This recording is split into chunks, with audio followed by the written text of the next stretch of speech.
লাল ও সবুজের মেলা, আল্লাহর কি অপূর্ব সৃষ্টি। দারুণ কালার কম্বিনেশন, অদ্ভুত সুন্দর দেখতে লাগছে, একেবারেই ন্যাচারাল। সত্যি আল্লাহর অপূর্ব মহিমা আছে। আসসালামু আলাইকুম, চলে এসেছি বরাবরের মতো নতুন একটি রেসিপি নিয়ে। এতক্ষণে অনেকে হয়তো এই করলাগুলো দেখে চিনে ফেলেছেন। জি, এগুলো হলো সিন্নাত করলা। আমার খুব পছন্দের একটি করলা, আমি বাবার বাড়ি থেকে আনিয়েছি। সিন্নাত করলা শুধু উত্তরবঙ্গে আবাদ হয়, আবার সারা বছর পাওয়া যায় না। আমি যতদূর জানি সিন্নাত করলা চৈত্র বৈশাখ ও জ্যৈষ্ঠ মাসে পাওয়া যায়। চলুন তাহলে এবার ঝটপট সিন্নাত করলা রান্না করি, ততক্ষণ আমার সাথেই থাকবেন। আজকে আমি সিন্নাত করলা মলা মাছের শুটকি দিয়ে রান্না করছি। আপনারা চাইলেই যে কোনো শুটকি দিয়ে রান্না করতে পারেন, আবার খালি করলাও রান্না করে খাওয়া যায়। দেখুন, আগেই আমি চুলায় একটি মাটির কড়াই বসিয়ে রেখেছি। প্রথমে আমি কড়াইতে খানিকটা তেল দিয়ে দিচ্ছি।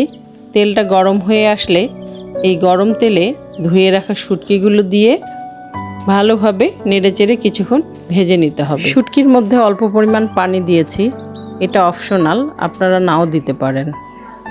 এরপরেই কেটে রাখা পেঁয়াজ কুচি, গোটা গোটা রসুনের কোয়া ও কাঁচামরিচগুলো দিয়ে দিচ্ছি।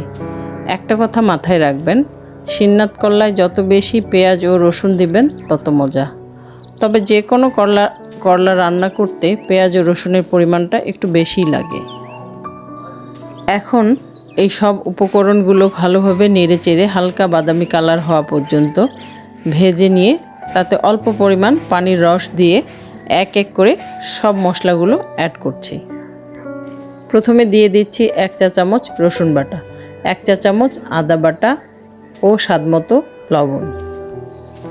দিচ্ছি 1 চা চামচ হলুদ গুঁড়া, 1 চা চামচ শুকনো মরিচের গুঁড়া, আর দিচ্ছি 1 চা চামচ জিরা ধনিয়ার গুঁড়া।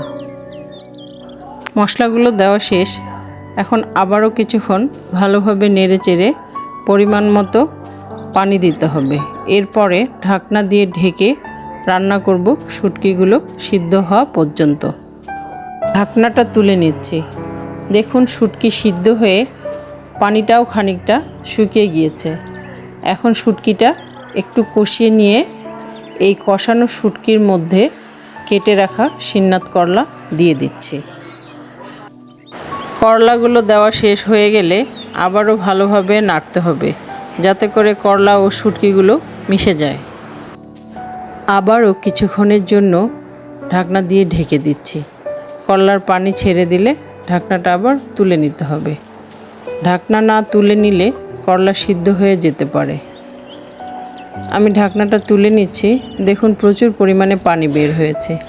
এ পর্যায়ে আমি চুলার আঁচটা বাড়িয়ে দিচ্ছি, যাতে করে পানিটা তাড়াতাড়ি শুকিয়ে যায়। করলাটা প্রায় হয়ে এসেছে, আমার আর তর সইছে না করলা আর শুটকির ঘ্রাণের চোটে, তাই আমি ভাত নিয়ে বসে পড়লাম। আলহামদুলিল্লাহ, করলাটা খেতে ভীষণ মজা হয়েছে। আমার মতো করে এইভাবে বাসায় রান্না করে খেয়ে দেখবেন। যারা করলা তিতো বলে খেতে চায় না, তারাও প্লেট চেটেপুটে ভাত খাবে। কথা দিলাম। আমার করলা রান্না শেষ হয়ে গেছে। চলুন বাটিতে তুলে নিতে নিতে আপনাদের কাছ থেকে বিদায় নিয়ে নিচ্ছি। আমাদের এই উত্তরবঙ্গের মজার মজার রেসিপি পেতে আমার চ্যানেলটি সাবস্ক্রাইব করতে ভুলবেন না।